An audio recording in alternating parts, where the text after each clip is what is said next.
So what we are going to do is, if you look at this particular unit, which is organization behavior, I think we just look at a brief overview first. Why look at studying organization behavior? Now, as you know that industry, we need to understand psychology and behavior of your consumers, which is the most important aspect.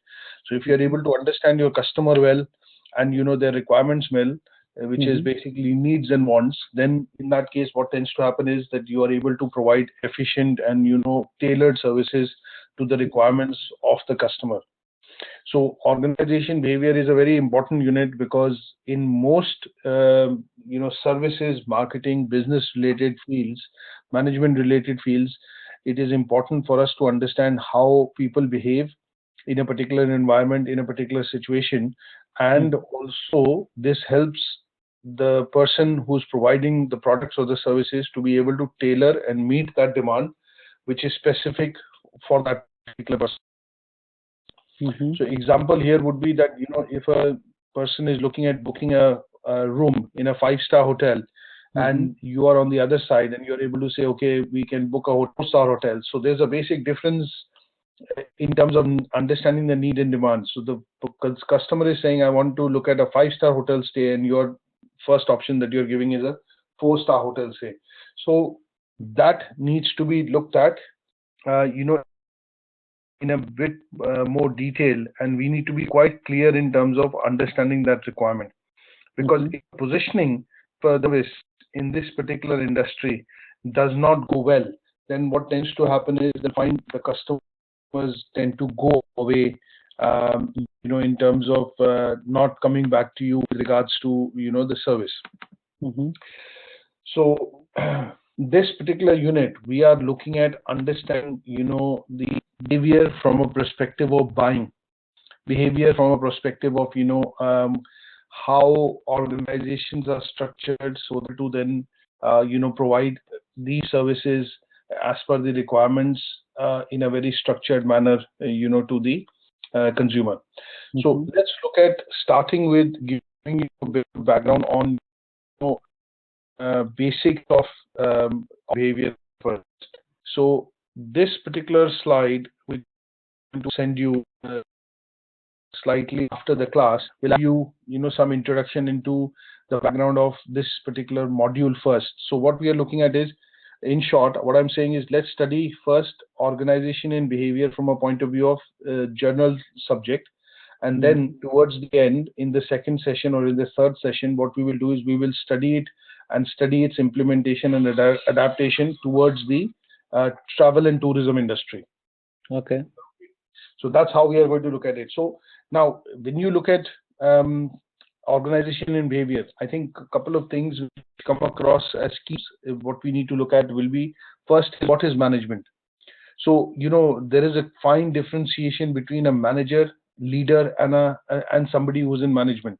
So we will understand what is management, and we look at how the functions of somebody who's in management are organized, why and what kind of roles they have in terms of their managerial responsibility.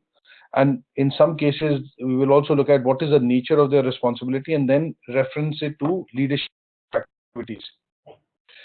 So let's look at first line organization. Organization is nothing but a social arrangement.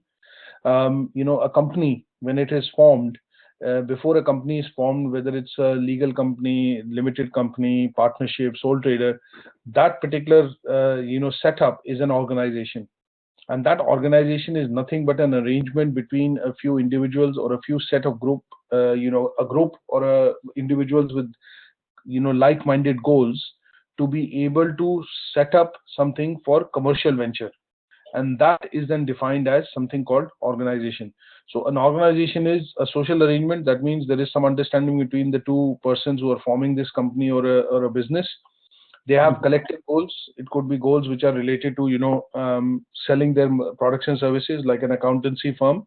So two accountants come together and they have a same goal, that they want to make they want to kind of spread their services, increase their services, get more clients.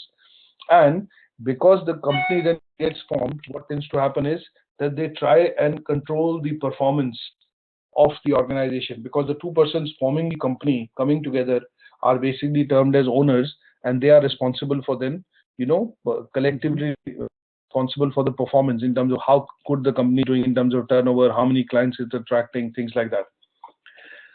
Now, when we look at the two people, sticking to the example of the accountancy firm here, when we look at the two people who are coming together, what they look at is they form kind of the management, because they know inside out how they are forming the company, why they are forming the company, and what are the things required. They then become a part of basically driving the company operations and are termed as management. Now, their functions could be varied. It's like, because it's a new startup, it's a new entity, then in that case they pretty much end up doing most of the functions. So functions would include things like planning, looking at how to increase business, bring clients, enroll staff, or recruit staff. They also look at organizing. At some stage, they also look at commanding. That means they instruct other staff or people within the organization to be able to do work. They coordinate between client and their staff in some cases. But coordinate could be internal, coordination could be external. So external could be they coordinate between the bank and, say, for example, one of the managers who's responsible for wages. And at some stage, what they also do is, because they are a part and parcel of management, they also have a controlling stake. They have a final say in most of the things, which is nothing but monitoring. Now, other functions that look at when we look at management in particular would be, if I classify one side of functions is operations, which is related to company, and the other is the kind of functions that we do, which is related to managing. So in that, they will look at managing tasks, people, and performance. That means if they are able to give out tasks, delegate tasks clearly, then people are able to kind of accomplish those tasks, and that accomplishment or completion of those tasks leads to a performance which helps the company move forward. Now, there are some concepts that we look at when management.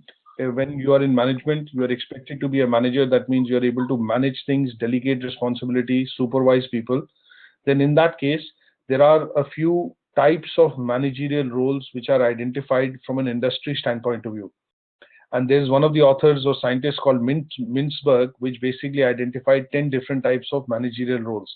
And he classified them into 3 different types. There is a manager that you will see which deals with interpersonal relationship. There is a manager whose informational, his ability to be able to lead the team comes because of he has got the cutting edge knowledge or information about that particular sector or that particular field. And there is a third type of manager, according to him, which is called the decisional manager, which basically means the person who is very experienced in making decisions, and people look up to him when you are in situations which are risk averse and situations which have a lot of risk related to the job role.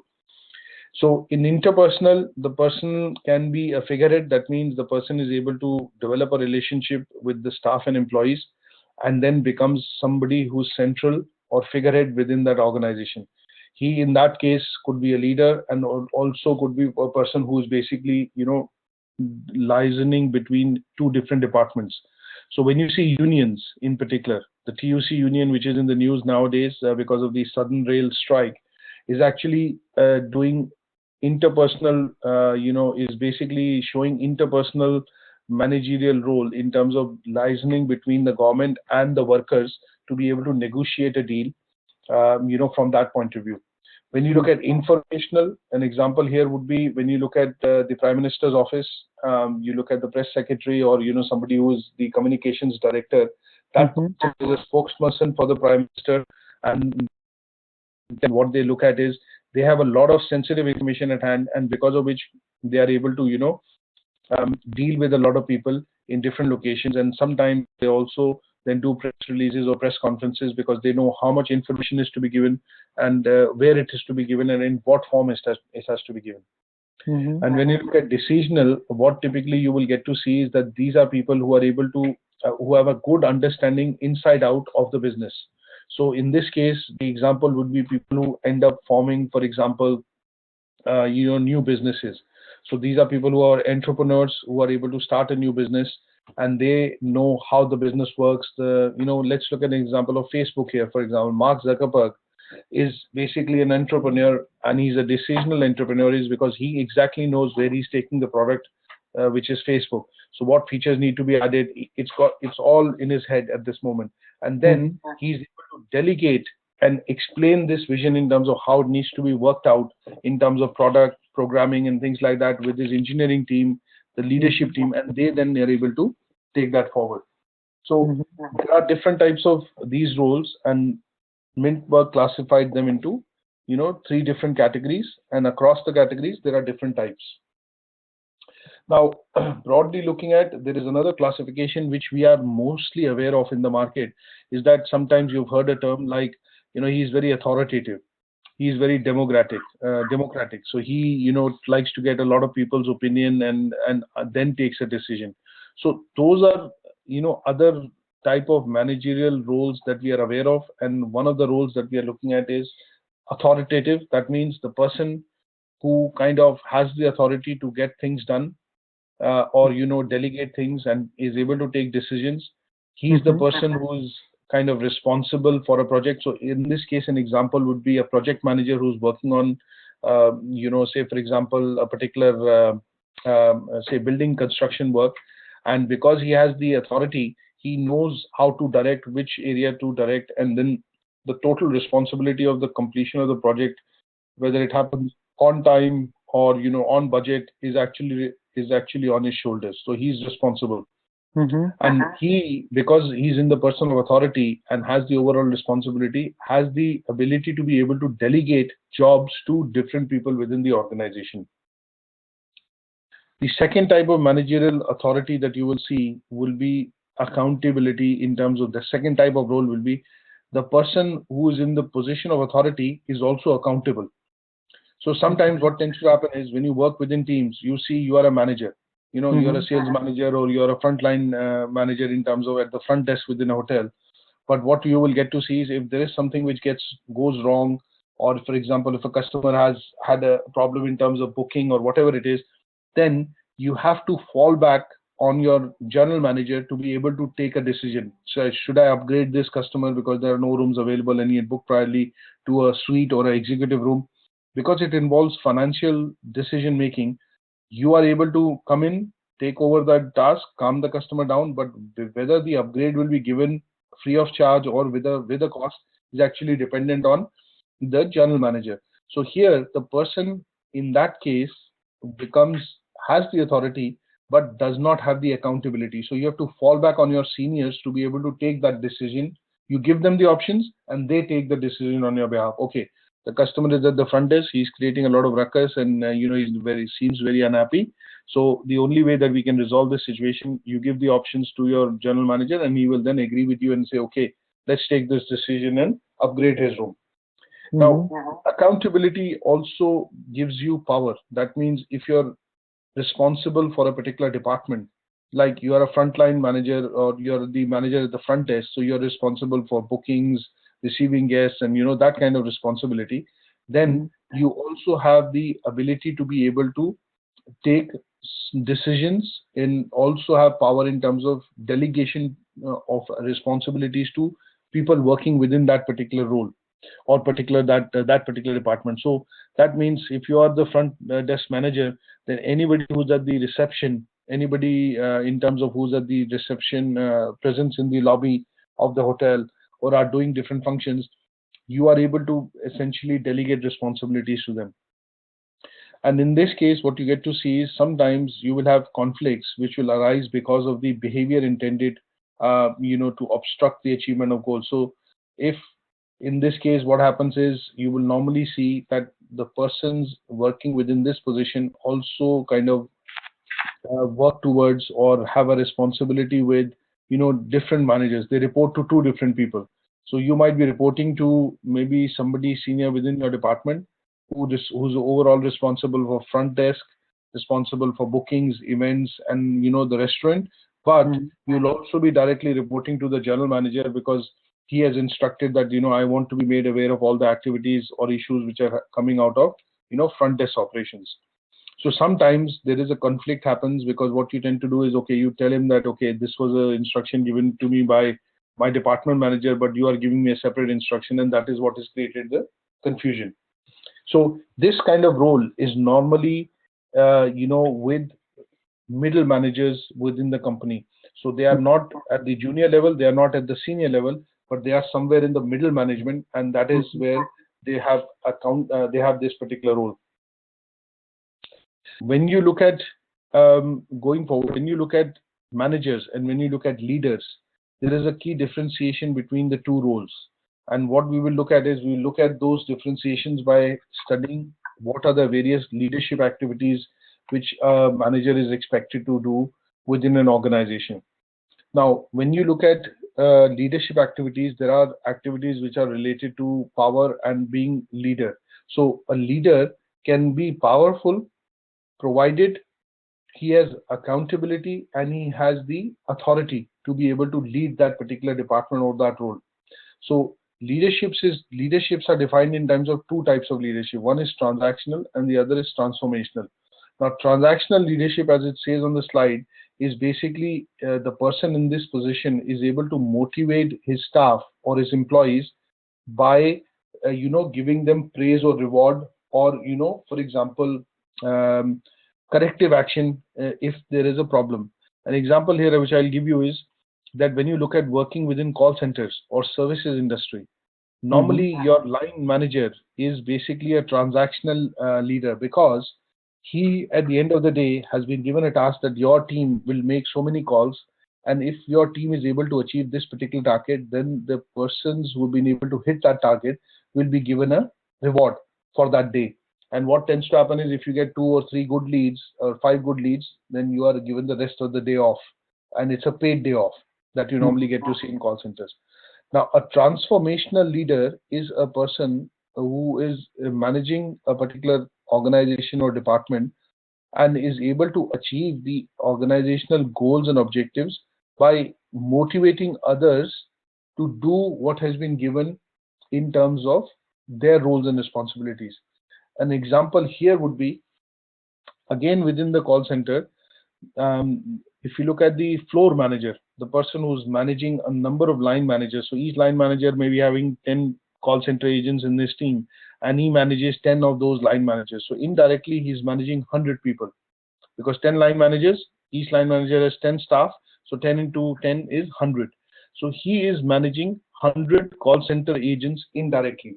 Now, his role is, before he starts, he does a briefing every morning, and that briefing basically consists of making the 100 staff, including the line managers, aware of that what are the clear goals for that particular day.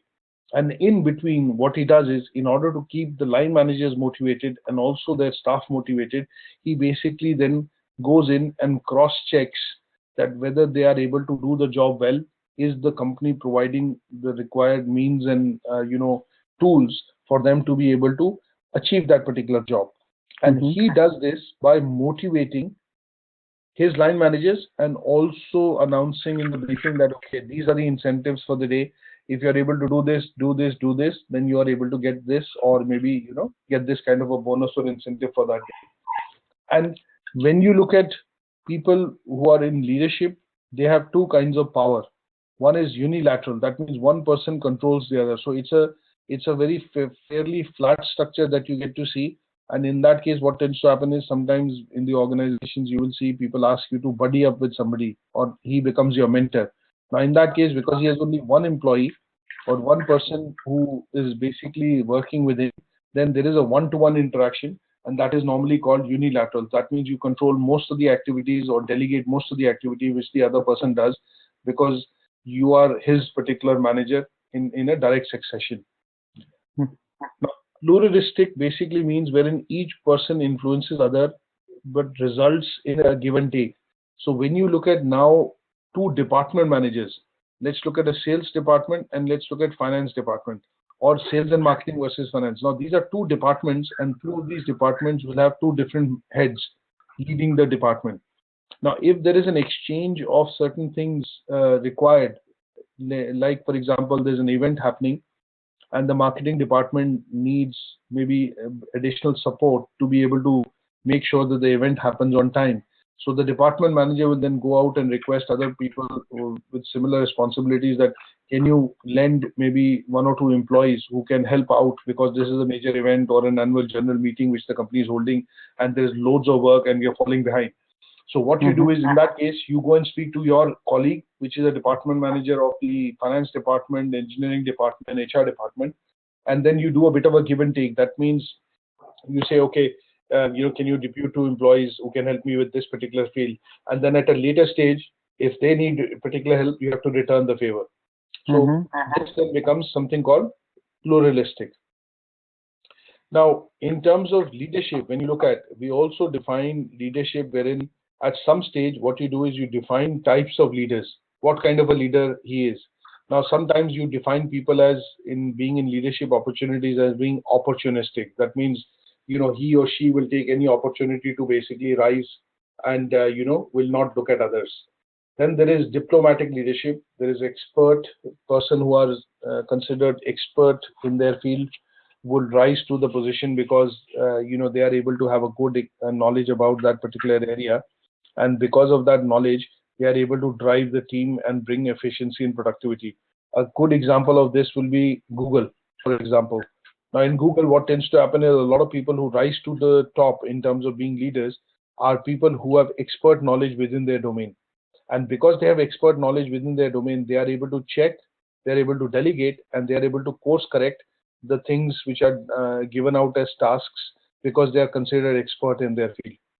Now there are leaders which could be achievers. That means within a sales team, you look at there are 10 sales managers, but one of them is always able to hit his target, and because he's able to hit his target, achieves or overachieves, he's defined as an achiever. And when you look at an achiever, what then tends to happen is that when it comes to promotion, he then becomes the favorite to be promoted to the next position, is because he's consistently achieved within the tasks which have been given. There are people who can be classified on the basis of being strategists, and sometimes you feel people are called magicians. That means they have a magic touch. They have, this is something like a jack of all trades. That means they have knowledge in all particular fields, and given a task, given a problem, they are able to solve it, and they are able to show these leadership abilities because they are able to bring the company out, or bring you out from that situation wherein there was a problem, but they are able to solve it effectively and bring out the company in terms of goals and objectives. To give this basic background, I think we need to look at this in a bit more detail now. Now we will try and correlate this to how we understand, how do we look at management, how do we look at leaders, and how do we look at managers, the hospitality and tourism industry, and how do these managers, leaders understand the customers to be able to meet their needs and wants from a point of view of their requirements. So let's look at basic things like what we need to be looking at doing in this particular bit will be we need to understand the core concepts of how hospitality, in terms of hospitality, consumer, and organizational customers behave. So when you put customers who are, for example, here would be a good example would be to look at if you're trying to book a holiday and you're speaking to the agent or maybe a company, to a hospitality tourism travel operator to be able to book a hotel. So how will you explain your needs and wants, and how will the customer on the other side they will perceive it, is what we will look at studying. We'll also look at how the expectations of customers within the industry are mapped using the organization and behavior as a tool. We'll also look at identifying what factors influence consumer behavior, your buying preferences. Why do you buy and how much do you buy? Sometimes when you are having a discussion with the travel agent, he's able to sell you originally planned your holiday to be 2 nights, 3 days. But because there's a package, there's a price available, and there's an offer, the travel agent is able to convince you to increase that to 3 nights, 4 days, and you end up paying a slightly incremental price. So we will understand what factors influence your behavior and your buyer preferencing buyer preferences and how the decision-making process works. And then we will also look at how does segmentation of this industry happen. How do people segment you on the basis of, say, socio-economic, classification, like you are in the higher income group, you are in the middle income group, and what kind of holidays you're looking at. So these are preferences they are able to pick up and then segment you in a particular, because they will ask you, are you looking at a 5-star hotel or are you looking at a 2 or 3-star hotel? So this is a question which is looking at segmenting your requirement, right? And then we will look at basic things like, what are the characteristics of the hospitality market and how these segmenting variables kind of help you understand the behavior of the consumer within that environment. Okay. Now, let's look at definition. Now, first definition that we want to be able to look at is, sometimes when you look at behavior, the marketers need to study consumer behavior because they want to be able to understand how customers will buy, when will they buy, and how much will they buy. Same example here of being, things like you're booking a holiday, but what is your budget for that holiday? How long do you want to go on that holiday, whether it's 2 nights, 3 nights, or 4 nights or 7 nights? Now, the other thing that marketers need to do is, the reason why they study organization and behavior and consumer behavior is that they want to understand what is the process through which you go through when you look at purchasing holidays, right? So sometimes what happens is you see a television advert, and on the television advert, for example, the Sky Travel channel, sometimes you switched on your TV and you see a advert or a promotion coming on for a cruise. And when you see this, what they're trying to do in that particular advertisement or commercial is they're trying to talk about the unique benefits of going on a cruise. So here they take you through the whole process of, going through the process of why you would want to go on a cruise, and then try and influence the buying decision at your end. So you're looking at a holiday every year, but sometimes people do say, okay, we've gone on a holiday to Spain a couple of times, but I think what we want to do is let's do something different. We'll go to Spain, and from there we'll take a 2-day cruise. So here the idea is to understand how your buying process works, and having to understand this buying process, then marketers are able to kind of influence or kind of put in or give you deals which kind of tend to match with your requirements. So it is all about, in this unit, when you understand, when we study this, it's all about looking at understanding the needs and wants, and how do we understand their expectations to be able to give you the right product so that you can purchase it and it leads to a sale. Looking at some the influencers or key factors. Now, as I mentioned to you earlier, when you look at the socio-economic the classification, so that classification, when you look at, is used in the form of you are a buyer which is classified as A1, B1, C1, that kind of classification. So A1 are buyers who have income more than £50,000. They are well established, they have a house, they have a car, and they are working in white collar jobs. B kind of classification, and this is something which is available, which is, if you do a quick search on Google, it is called the socio-economic classification. This is something which is very important in this industry, is because of the fact that if I study socio-economic classification, ABC1, yeah, that's the one. So if you look at this one, this is quite important, is because the hospitality industry looks at segmenting their tasks in terms of segmenting their offers. So you might receive which is primarily to be related to your income level and your work and how much is your affordability. So as you can see on the screen, A is no class, upper middle class. They are people who are in higher managerial professional positions, and they are typically about 4% of the population.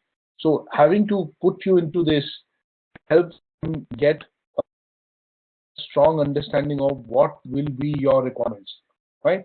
So if you understand somebody who is, a literal example here would be that you are a businessman and you have a business which is worth tens of millions of pounds, and you're deciding to go on, when you book a holiday, it won't be you which will be booking a holiday. It might be your secretary or your staff looking at booking a holiday on your behalf.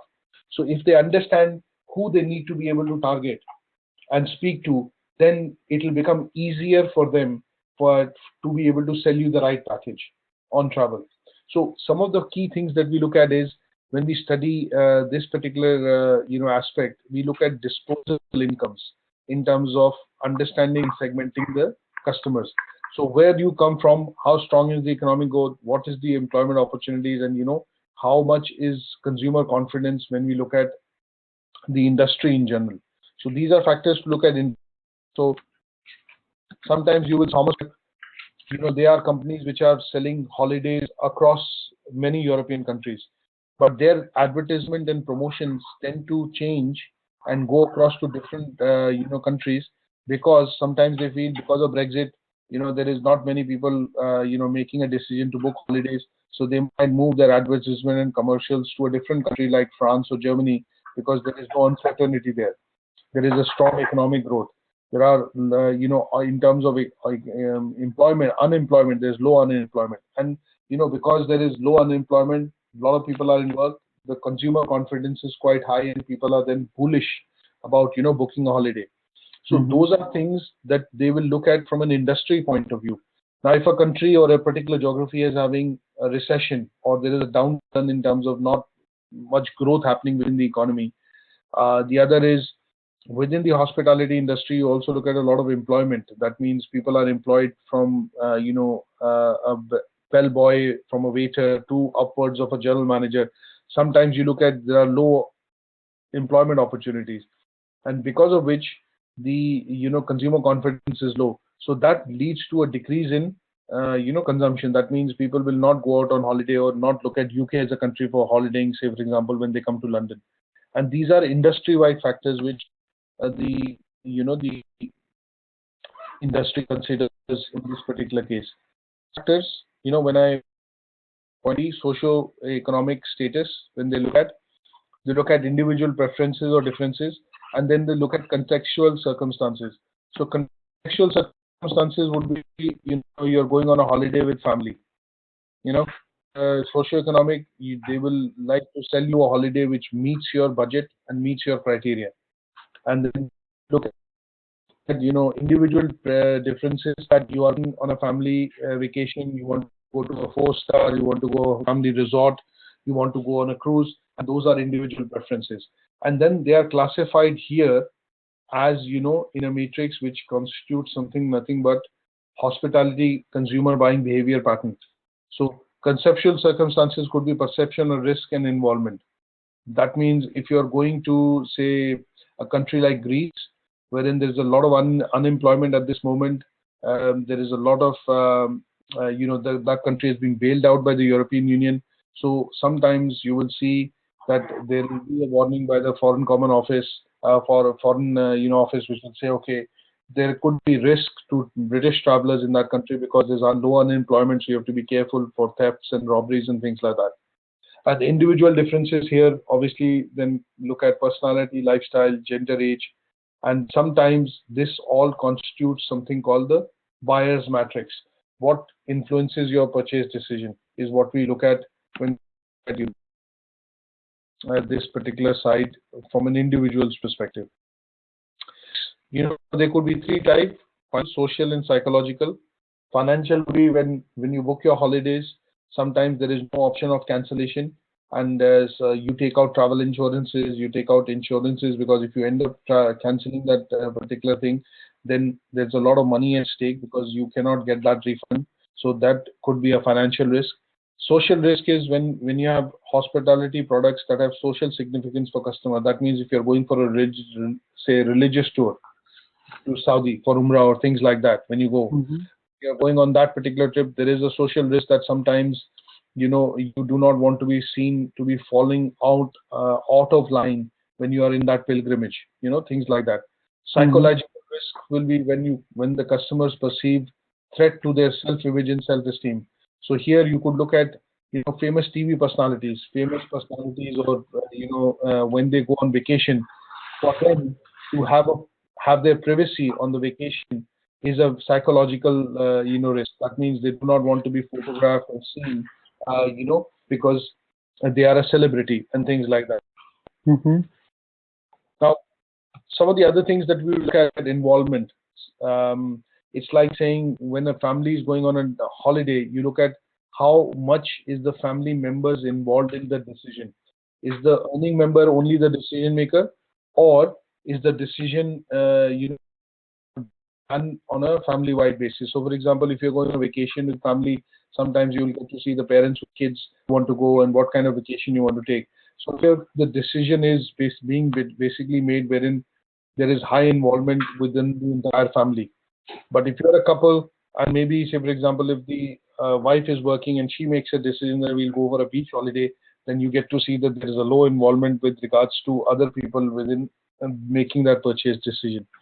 So that is where sometimes you will get to see that, I don't know whether you've seen, say, for example, if you bought a house and you go to, say, the kind of organizations like Sharp or Better Living, when you're buying things for your house, you will see that they would want the husband and the wife, or the partner and the spouse, both to be present to be able to give a decision.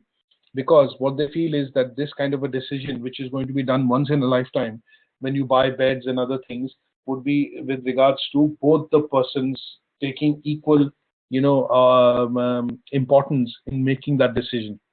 So that is where sometimes you get to see that the involvement on the consumer side has to be studied, because if you understand who is involved, where they are involved in the decision making process, kind of then helps you to give information which is tailored to that particular person, or maybe discuss about a particular product in terms of what kind of vacation they want to take, because you know that this person is a decision maker and this is what their liking is, and he or she is going to be tending to go towards that side when it comes to making that decision. Okay. Mm-hmm. Is that hello? Yeah, listening. Okay, good Yeah. stuff. Last a few things that we look at. I'm not going to go through the full presentation today, because I think we'll give it a bit of a break. But Okay. you look at the decision making process, and in that decision making process, we will look at what are the key factors which look at this process. So one of the things that we look at is the first thing that we look at is identification of need, or what kind of holiday you are looking at. For example, why there is a need for a holiday, and what is the time in which you need to look at that particular need. So as you know, there's half term coming next week. There is Easter break coming, in April. So this is holiday makers, or the companies will start to get into action, and you will see a bit of increased activity on advertising on the TVs, on the newspapers, because they will want to focus and target their product now, because there are holidays coming. So they have identified a need that during the Easter holidays, a lot of Britishers go across for holiday or go overseas for holidays. Yeah. Now here they need to look at kind of pursuing and creating that demand, and that tends to happen by need which may be caused by internal conditions or external stimuli. So external stimuli is nothing but the increase in the advertisements that you get to see on the television channels, because this is closer to the holiday period. So when the summer holiday or vacation comes, you will see a lot of activity in terms of travel operators and companies who start to advertise, because they want more and more people to be able to see that advert and then book a holiday with them. Now, sometimes you would see that there are some low involvement products which are routine buying decision products. That means you look at, half term, when there is half term in schools. This is something which is like a routine decision for a lot of parents, is because what they do is they know there's half term coming. They know, this break is coming, and this comes twice or three times in a year. What they tend to do is they already always go on a holiday which is within the UK. They do not decide to travel a lot, so they'll go a day or two, take the kids out, get some activity done, and then they'll come back. So this is a routine decision, but this is also a decision which is basically involving, which has low involvement, because the price point or the budgeting involved is small. Sometimes you look at the flip side is high involvement products. That means what they want to do is, once in a couple of years, parents want to take their kids to Disneyland. Now, when they look at that kind of a product, they know it's a very expensive holiday. You do not go again and again, and that becomes high involved. What will happen is they will search and research as much information as possible to be able to take a very good decision. Whether should we go to Paris, should we go to Florida, should we go to a different location, how much will it cost, what kind of packages we'll get, and that the product becomes a high involvement product. Is this example clear? Low involvement, high involvement. Yep. Okay. And then the last bit that we look at is basically search process. So search is, sometimes you will do a search, basically look at finding holiday destinations, and this could be internal search. That means you look at speaking to people, friends and immediate family who've been on a holiday, and you want to get an idea in terms of how their experience was, and you look at kind of processing that information to take a decision. Sometimes this search or the search can be external. That means that as a family, you've gone to this vacation spot because it is termed as a family vacation spot a number of times.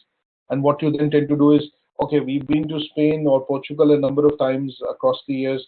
I think what we want to be able to do now is look at some other destination that we and that then becomes external search. So what you tend to do is then speak to a lot of agents, look at a few catalogs, look at websites, and look at new holiday destination spots, and then that search becomes external. So you are involving people who are external and you haven't spoken to, because you want to be able to look at a new destination. And then once you've done the search, what you do is you basically look at evaluating your decisions and make evaluating pros and cons or options. How much will it cost, budgeting wise, travel wise, whether it needs a flight down and things like that.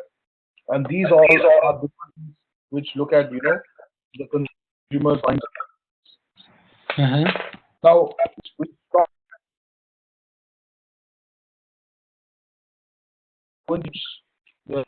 which will be one from this particular presentation, which is organized, and then a Word document which will explain some of this content in a bit more detail that I've spoken about.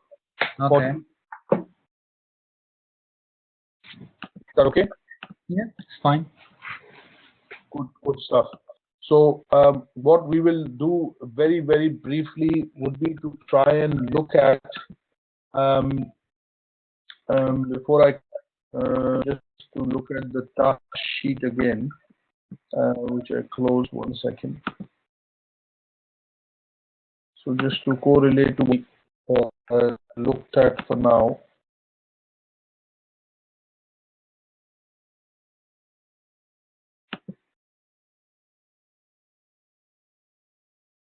So here, what we are looking at is, in this particular sheet, we need to look at what are the objectives of a hospitality organization, for which I'm going to send you a handout right now. Okay? All right. And the other thing which I'm going to send you a handout will be the management structure of a tourism and hospitality organizations using models of organization behavior, which is this particular presentation slide that I've covered. Okay? Okay, thank you. A handout and a few the reading material. Yeah, please. And the last part will look at how well the structure of the organization helps achieve it. So here there will be a typical example of an organization which I'll give the travel and tourism industry, and the handout which will basically give you an example of how, say for example, the international hotel chain IHG group is structured, and it has a lot of hotels underneath that, Hilton, Holiday Inn and stuff like that, and how the organization works to achieve its objectives, and what are the kind of decision-making parameters they look at when they start to promote their packages across to customers, in the world globally, because they're a global organization. Okay. So I send you a hand these three. That will look at your learning outcome to understand the structure and objectives of the organization, difference between leaders and managers, and why they are looked at from a point of view of the hospitality and tourism industry. Okay. Okay, Sajid, that is good for now. Thanks for joining the session. And if you have any, that is